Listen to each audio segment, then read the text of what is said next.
Oser la liberté et l'autonomie par Sarah Allard, extrait de Sunday Monday Happy Days, publication 2018. Elle ouvre ce texte avec une citation d'André Malraux: « La liberté appartient à ceux qui l'ont conquise ».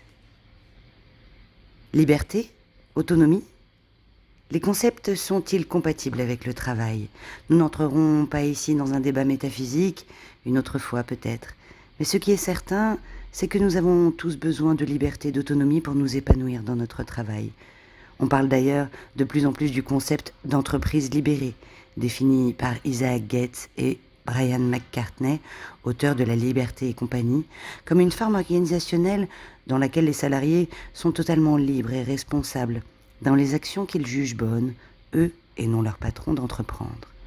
Cette démarche de libération, adoptée par de nombreuses entreprises à travers le monde, vise notamment à améliorer la motivation des salariés, à développer la créativité et l'innovation, à redonner du sens au travail.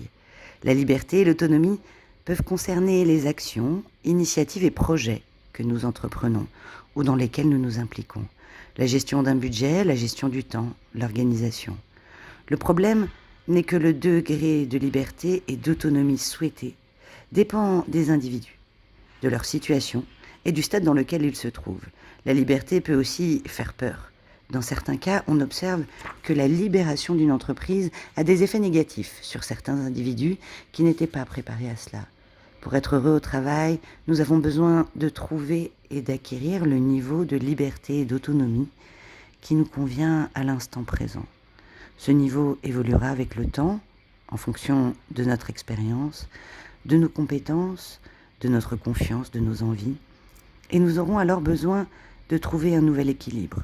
Pour bien vivre la liberté et l'autonomie, nous devons aussi apprendre à ne pas être trop durs et trop exigeants avec nous-mêmes. Enfin, comme le dit l'oncle de Spider-Man, un grand pouvoir implique de grandes responsabilités. Pour le bon fonctionnement d'une équipe ou d'une organisation, la liberté implique certaines responsabilités. Parlez de vos initiatives, donnez de la transparence sur votre travail.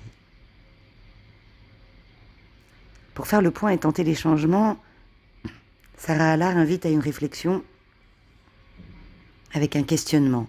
Êtes-vous satisfait de votre niveau d'autonomie et de liberté actuel? Quels sont les domaines dans lesquels vous souhaiteriez avoir plus de liberté?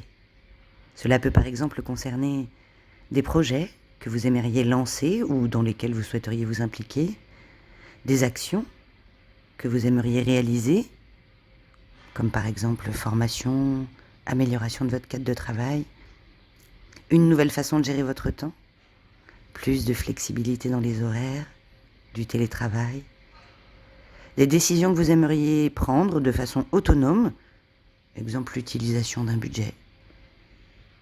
Déclencher une discussion avec votre responsable hiérarchique et proposer un temps d'expérimentation au terme duquel vous pourrez faire un bilan. Misez sur la transparence pour rassurer.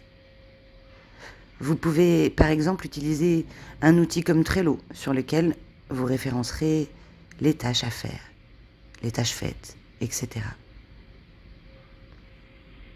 Et puis en petit bonus, comme un cadeau, elle termine par une suggestion musicale. La chanson Think, Freedom, Freedom, oh Freedom, de Aretha Franklin de 1968. C'est donc en musique que je vous laisse